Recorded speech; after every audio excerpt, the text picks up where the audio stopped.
అతనో దొంగ, కానీ ఇతర చోరులతో పోల్చుకుంటే చాలా భిన్నం.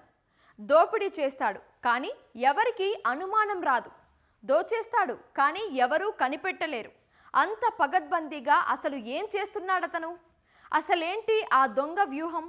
అందరినీ ఎలా ఏమారుస్తున్నాడు? ఈ దొంగ యవ్వారాన్ని పోలీసులు ఎలా కనిపెట్టారు? ఇంతకీ ఎవరా దొంగ? ఈ కథనంలో చూద్దాం.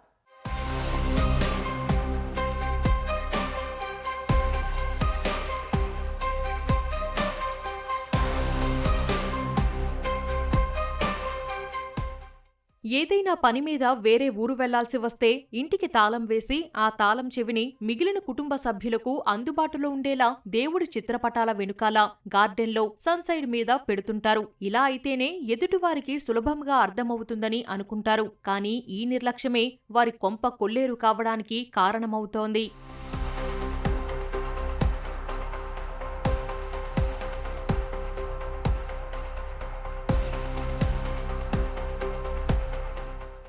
విజయనగరం జిల్లా చీపురుపల్లి మండలం పత్తికాయ పాలవలస గ్రామానికి చెందిన రాంబాబు చెడు వ్యసనాలకు బానిసై తాళం వేసి ఉన్న ఇళ్లల్లో చోరీలకు పాల్పడుతున్నాడు. ఇళ్లల్లో బీరువా తాళాలు ఎక్కడ పెడతారో గుర్తించి బీరువా తెరిచి చోరీలు చేస్తున్నాడు. మెయిన్ డోర్ దగ్గరికి వచ్చి చుట్టుపక్కల తాళం ఎక్కడుందని వెతికి ఆ తాళం తీసుకుని లోపలికి వెళ్తాడు. లోపలికి వెళ్ళిన తర్వాత మరి బీరువా తాళం గురించి పరుపు కింద కానీ పోపుల డబ్బాల్లో కానీ కిచెన్లో కానీ ఎక్కడ జనరల్గా మనం పెడతామా అనేటువంటిది అది అతను ఊహించుకుని దానికోసం వెతుకుతాడు. వెతికిన తర్వాత ఆ తాళంతో బీరువాని ఓపెన్ చేసి బీరువాలో కూడా సుమారుగా ఒక 5-6 వస్తువులు ఉంటే ఆ వాటిల్లో అన్ని వస్తువులు తీయకుండా 1-2 వస్తువులు మాత్రమే తీసి ఏదైతే ఆ బట్టలు కానీ అక్కడ ఉన్న వస్తువులను మళ్ళీ నీట్గా సర్దిపెట్టి ఎవరికి అనుమానం రాకుండా మళ్ళీ ఆ బీరువా లాక్ను కూడా అదే లాక్తో వేసి బయటకు వచ్చిన తర్వాత బయట ద్వారం తాళాన్ని కూడా వేసేసి ఆ తాళం ఏ ప్లేస్లో తీసాడో ఆ ప్లేస్లో పెట్టి వెళ్ళిపోతాడు.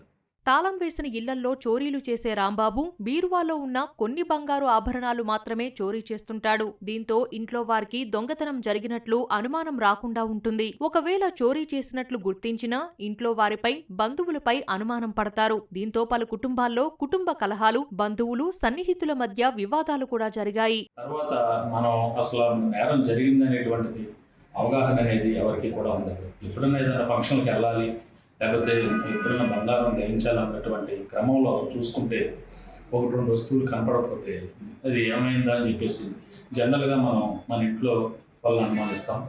తర్వాత ఇంట్లో పనిచేసే వాళ్ళని అనుమానిస్తాం. మన ఇంటికి వచ్చిపోయే బంధువుల మీద వీళ్ళు ఎవరన్నా తీశారా అనేటువంటి ఆ అనుమానంతో కనీసం పోలీస్ స్టేషన్కి కూడా వెళ్ళి రిపోర్ట్లు ఇవ్వని పరిస్థితుల్లో చాలామంది ఉంటారు.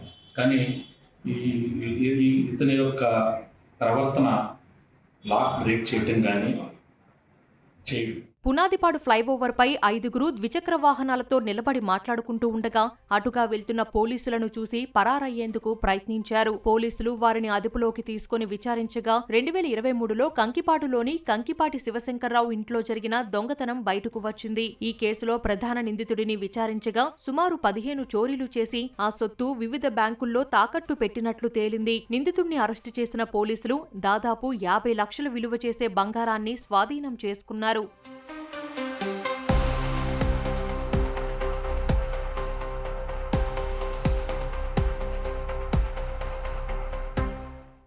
చోరీ చేసిన బంగారు ఆభరణాలను రాంబాబు తాను తాకట్టు పెట్టకుండా పెనమలూరు మండలం మురళీనగర్కు చెందిన పఠాన్ వసీం అఖాన్, పఠాన్ నాగూర్, చెక్పోస్టు ప్రాంతానికి చెందిన షేక్ అస్లాం, కానూరుకు చెందిన ఎం నాగవిఘ్నేష్, మోర్ల పిచ్చిరెడ్డితో ముత్తుడ్, మనప్పురం ఫైనాన్స్ సంస్థల్లో తాకట్టు పెట్టించేవాడని విచారణలో తేలింది.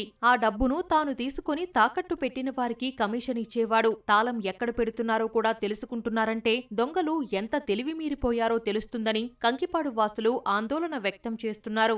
ఇలా కూడా ఇప్పుడు మనతో తిరిగే వ్యక్తులే. ఇప్పుడు ఇంతకుముందు దొంగలంటే ఎక్కడి నుంచో ఆడు గుబురు వేసుకుని గడ్డలు వేసుకుని దొంగతనం అంటే ఒక దొంగ ఒక ఉండేది. ఇవాళ అలా లేదు. మనతో తిరిగే కుర్రాళ్ళు, మనతో పాటు ఉన్న సమాజంలో డైలీ తిరిగే కుర్రాళ్ళే ఐడెంటిఫై చేసిన తర్వాత కూడా ఈ దొంగతనం చేశాడా అని మనం అనిపిస్తుంది. నేను ఇంకో బడి ముఖ్యంగా చెప్తుంది, మన పరిసరాలను ఉండే వాళ్ళందరినీ కూడా జాగ్రత్తగా గమనిస్తూ ఉండటం కూడా ఉత్తమం అని మరోసారి చెప్తున్నాను. ఇంట్లో ఉన్న విలువైన వస్తువులు ఇంట్లో పెట్టుకున్నాం బయటికి వెళ్ళేటప్పుడు పోలీసు వాళ్ళని సంప్రదిస్తే వాళ్ళు సీసీ కెమెరాలు కానీ ఇంకొకరు ఆడుకున్న దాంట్లో టెక్నాలజీ ఉపయోగించి ఏదైనా జరిగితే పోలీసు ఇమ్మీడియట్గా రియాక్ట్ అవ్వడానికి అవకాశం ఉంటుంది.